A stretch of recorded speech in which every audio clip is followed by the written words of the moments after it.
So here we are, we've had a look at the different options we've set up, we've made some choices, we've understood the implications of those choices in terms of getting some extra insights into them, and we're ready to choose one of the options to go and implement.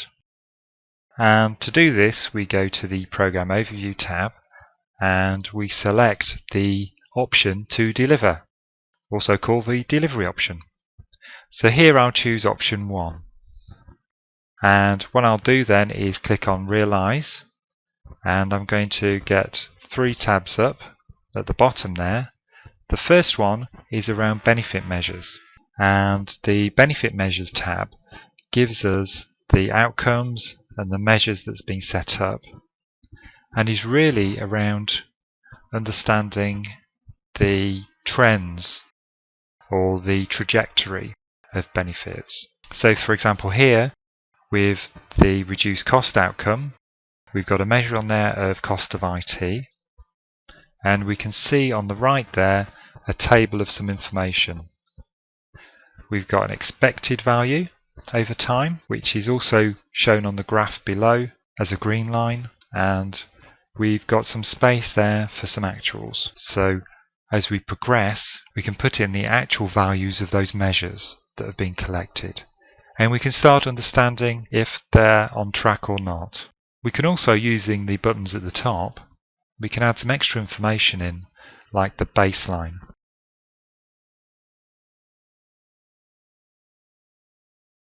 And as mentioned, the estimated values are shown by the green line. You can also add to this map the different thresholds. So as well as the red line you can see there on the graph, if we add the moderate ones, you can see an amber line, and also the values for those.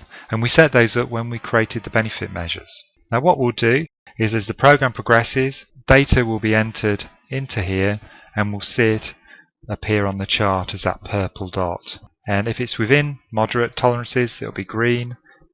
If it's outside the critical threshold, it would turn red. And you can see the state or the status on the left there next to each one. You can also add extra text to document some information around the actual measure that's just been entered. This is useful to add some extra context and information that might help people when they're looking at these values. Now, Realisor estimates based on the choices and the values that's been put in during the model and the optimize stage, but it might be that for some periods you want to override those estimates. So you can actually put in some user expected values, and they can either be just as some annotation to say, yes, we're going to go with what Realisor's estimated, but we want to put some extra values in there too, or we can actually override the values by putting something into user expected and then double clicking on the expected value, and you'll see the expected value changes. So this tab, the Benefit Measures tab, is great for understanding all the measures and the direction that they're going in. So if something is going outside of expected values, then we can see it using that screen, and then start using the outcome map to find out the root cause of it. So which capabilities might not be delivered, or which processes, etc., might not be on track. So we start using the results to actually understand that. We'll also want for the financial measures to not just understand that they're going in the right direction, but also some cumulative totaling. So we might want to say, actually, what is the total cost saved so far in this program against what we expected to save? And this is where the Financial Measures tab comes in. So here we can see the financial measures, and it's the same process to go through, enter actuals and so on. We've also got a third tab, which is Activity Costs, which shows for each capability the level of resource required.